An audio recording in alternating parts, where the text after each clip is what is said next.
All right, welcome to The Explainer. If you're a creator or a marketer, I'm betting you feel this, that constant juggling act, right? Hopping between Snapchat accounts. Well, today we're going to show you exactly how to manage all of them without the chaos and, more importantly, without risking a ban. So you're juggling your personal snaps, right? And then there's your creator profile. Oh, and maybe a few brand accounts for work? Yeah, you know exactly how messy that can get. Well, we've got the solutions for that. But here's the thing, it really doesn't have to be that chaotic. The good news is there are clear, organized, and most importantly, safe ways to handle everything. In this explainer, we're going to break down the best methods for every kind of user, whether you're just starting out or you're a total pro. Okay, so let's dive right in. Look, the goal here isn't just about switching accounts. It's about doing it efficiently, securely, and in a way that actually plays by Snapchat's rules. We're going to start with the tools you can use right there on your phone. So let's kick things off with your on-device methods. These are going to be your first and honestly your fastest options for handling multiple accounts. All right, this table really lays out your main choices at a glance. You can see for simple stuff, especially if you're on an iPhone, that built-in switching feature. It works just fine. Now, if you're an Android user, you get a much more powerful option called a work profile. But and this is the most important part. Look at the bottom there. That warning? You absolutely want to avoid those third-party cloner apps. Seriously, they put your accounts at a huge risk of getting banned. And here's how that official method actually works. It's so simple. You just log in once, let Snapchat save your details, and that's it. From then on, you can just tap to switch between your accounts right from the main login screen. Now keep in mind, you're not logged into both at the same time, but it's 100% compliant with the rules, and it's perfect for just hopping between a couple of accounts. Okay, but what if you need more? What if you're a professional? For creators, for teams, for agencies working from a desktop, you need a professional workflow.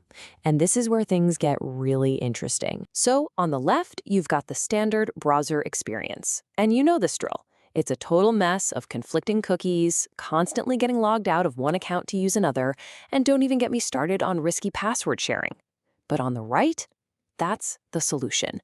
An isolated browser where every single account lives in its own secure bubble.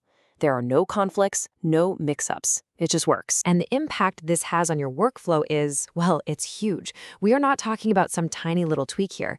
The data from the source materials shows that teams who adopt this kind of isolated browser environment see a productivity boost of up to 80%. Just think about that. Imagine getting 80% of your time back. For an agency, that is a complete game changer. So what exactly makes this so powerful?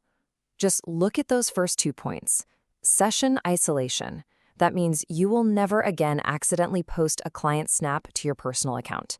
We've all had that nightmare, right? And then share account, not password. This means you can give a teammate or contractor access without ever sending them a password over Slack or email. I mean, that alone is just a massive security upgrade.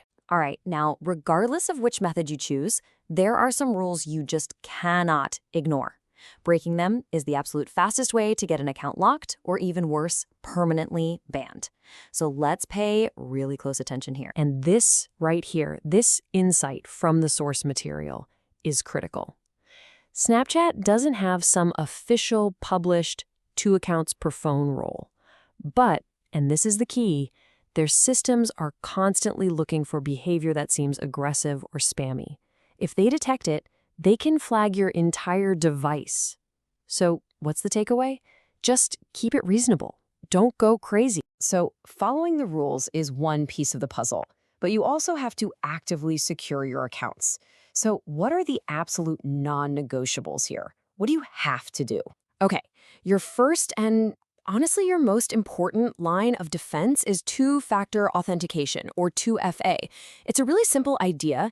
Even if a hacker somehow steals your password, they still can't log in without that special code that only your phone can generate.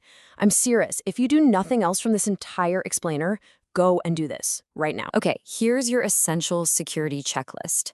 And I want you to pay special attention to 2 things on here. First, always save your recovery codes. Put them somewhere safe. They are your lifeline if you ever lose your phone. And second, always double check that your memories are fully backed up before you log out and switch accounts. You don't want to lose those. Okay, we've covered the different methods, the best tools, and the rules of the road. So let's bring it all together and pinpoint the exact path that's right for you. So here it is, the bottom line. For most of you on an iPhone, just stick with the official built-in switching. It's simple and safe. For you Android power users out there, setting up a work profile is the way to go. It gives you that true separation between apps. And for any agency, any team, or any serious creator working on a desktop, Snapchat for Web combined with an isolated browser is hands down the most powerful and scalable solution you can get. And that brings us to our final question. And this one is for you to think about. Take a hard look at how you're managing your accounts right now. Is your workflow actually built for scale and security, or is it just a risky shortcut, a problem that's just waiting to happen? Because the choice you make really could define the future of your profiles.